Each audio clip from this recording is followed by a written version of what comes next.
early morning of the first Tuesday in November. This is an American city. A city that is not very large, not very rich, not very old. It is situated in the western part of the United States, in California. Its name is Riverton. The woman in the car is Mrs. Dawson, one of Riverton's 15,000 residents. She is principal of public school number 2. But today there will be no classes held here, for this is election day.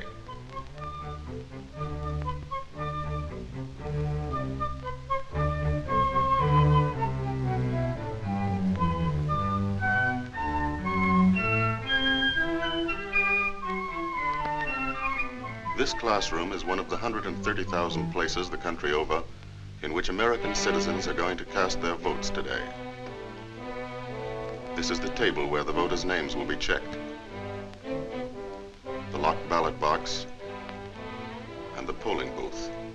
Here it is, in the privacy of this curtained space, that the American voters every 4 years, on the first Tuesday after the first Monday in November, choose their national government. Here come Mrs. Dawson's colleagues on the election board of Riverton's 7th precinct, each representing one of the major political parties. Mr. Schwartz is a Republican who works for the streetcar company. Mrs. Abernathy is a housewife and a Democrat. Mrs. Dawson is chairman. They've all known one another for years. First, they remove the last traces of their campaign activities, their party buttons. Then they take the oath. You swear to defend the Constitution of the United States of America and perform your duties as members of the election board to the best of your ability, so help you God. I do. I do. This makes them responsible for seeing that the voting here today takes place according to the laws of the land. And now the polls are open.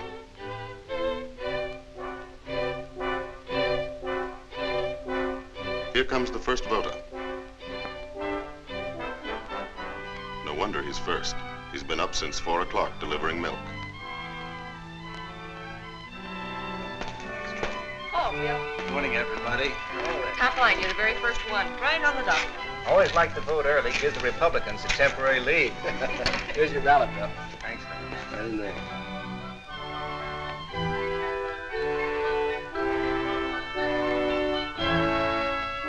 That's as far as we can go. Remember, this is a secret vote. No one ever sees another person mark his ballot. However, if we did have miraculous powers, and if we were able just this once to follow Bill Johnson, this is what we'd see. He votes first for the chief executives, the President and Vice President of the United States.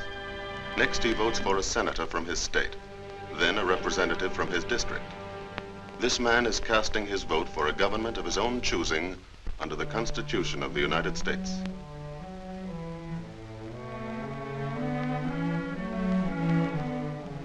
This is the way it's set up.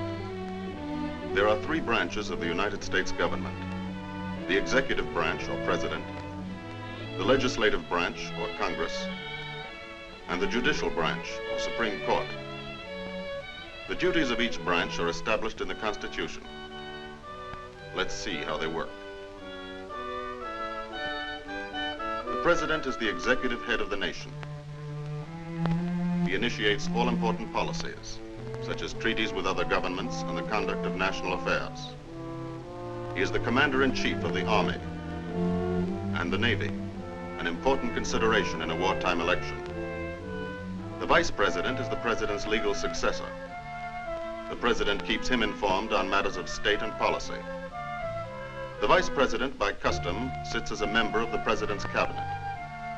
The cabinet members are the heads of the executive departments of the government, such as the State Department, War Department, Treasury Department, Department of the Interior, of Labor, Commerce, and so on. The cabinet advises the president on matters of policy. The powers of the president and his helpers are limited, for this is a government not of men, but of laws, based upon the Constitution. Congress makes the laws. It is a parliament which, unlike many democratic parliaments, has no direct connection with the executive branch. This branch of the government is made up of two houses, the Senate and the House of Representatives. A law may originate in either house, but must be approved by both of them. When a bill is passed by both houses, it is sent to the president. If the president also approves the bill, he signs it. It then becomes law. The president may veto a bill passed by the Congress. But Congress may still, by a 2/3 majority, make the bill law. Although the chief responsibility of Congress is that of making laws, certain other responsibilities are delegated to the two houses. In the Senate, or upper house as it is called, each of the 48 states in the nation is represented by 2 elected members, making a total membership of 96. Small states and large have equal representation in the Senate. The Senate has 2 important functions aside from its lawmaking duties: to pass on important presidential appointments and to approve or reject all treaties with other nations initiated by the president. When a treaty is under consideration, the members of the Senate express their opinions, either of approval or of disapproval, and then a vote is taken. If 2/3 of the Senate approves of the treaty, it is in effect. In the House of Representatives, or lower house, each of the 48 states is represented in proportion to its population. The more populous of the states have the greater number of members in the House of Representatives. All measures dealing with the appropriation of money for the nation's use originate and are controlled in the lower house. The money appropriated is turned over to the president for expenditure. And the president, with the aid of the cabinet, spends the money in the manner decided upon by the Congress, whether it be for purposes of peace or of war.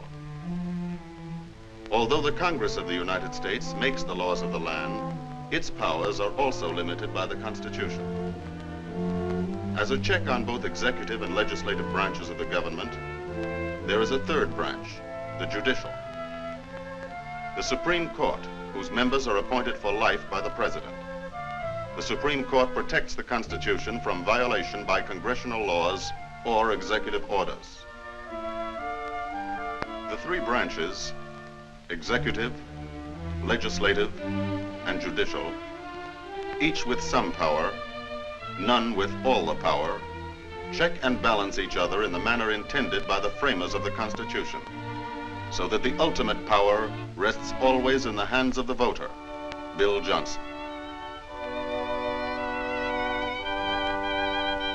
Having voted for a federal government, he must also choose a governor for his state, members of the state assembly, county judges, all the minor offices, and various legislative amendments.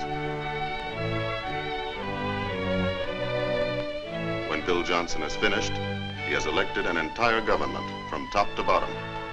That is, if a majority of the voters think the way he does about it.